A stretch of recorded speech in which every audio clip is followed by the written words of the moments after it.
আগামীকাল সকাল 10টা বাজে রায়পুরা বাস স্ট্যান্ডে আমরা মানববন্ধন কর্মসূচি ঘোষণা করলাম 7 দফার দাবিতে।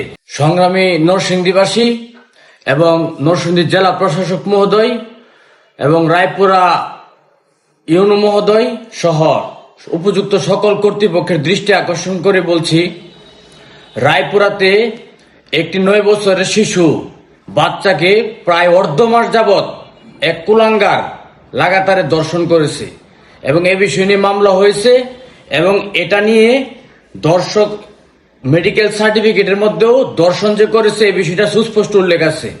কিন্তু মামলা করার পরেও এ বিষয়টা কেন সালিশি দরবারে যাবে, যে বিষয়টা সালিশি দরবারে যাওয়ার মতন কোনো ধরনের এখতিয়ার কোনো দরবারি সালিশির নাই। এবং আমরা দেখতে পেয়েছি এই সালিশি দরবারের মধ্যে একজন লোক, এলাকাবাসী সবাইকে থ্রেট দিতেছেন। উনারে সাহস কি করে দেশের মধ্যে হয় যে এই দেশের মধ্যে থ্রেট দিবেন? এবং সাবেক মেয়র উনি বলতেছেন ওসি মহোদয় অভিভাবককে ডাকায় বলছেন গুলগরে নিয়ে সমাধা করে দিবে। এই বিষয়টা ওসি সর্বোচ্চ একজন দায়িত্বরত তদন্তকারী কর্মকর্তাকে দায়িত্ব দিতে পারেন বা উনি নিজে তদন্ত করে উনি এটা কোর্টে জমা দিবেন এই ফাইলটা। এর বাহিরে উনি গুলগরে নিয়ে সমাধা করে দিবেন, এটা ওসি এর কাছে রায়পুরা, আমরা রায়পুরাবাসী এবং বাংলাদেশের সবাই নরসিংদীবাসী সহ আমরা এটার জবাব চাই সুস্পষ্ট। এবং আগামীকাল সকাল 10টা বাজে রায়পুরা বাস স্ট্যান্ডে আমরা মানববন্ধন কর্মসূচি ঘোষণা করলাম 7 দফার দাবিতে। দফা 1, যে ধর্ষণকারীর প্রকাশ্যে ফাঁসি দিতে হবে। দফা 2, এই ধর্ষণকৃত শিশুটি পুনর্বাসন রাষ্ট্র তার জীবনের সম্পূর্ণ দায় দায়িত্ব নিতে হবে। দফা 3, যারা টাকার বিনিময়ে আপোষ করার গুঞ্জন উঠেছে এটা সত্যতা প্রমাণিত হলে তাদেরকে বিচারের মুখোমুখি করতে হবে। দফা 4, ধর্ষণকারীর অভিভাবক কিংবা কোনো আত্মীয় স্বজন বা এলাকার কোনো সালিশি যদি ওই দর্শকের সাথে কম্প্রোমাইজ করে এটা তারে ফাঁসি দেওয়া এবং দাবি দেওয়া থেকে যদি বিরত রাখে টাকার বিনিময়ে উৎকুচ গ্রহণ করে, তাহলে ওই দর্শকের সাথে ওই যে অপরাধ করবে তারেও ফাঁসির কাস্টে ঝুলাতে হবে।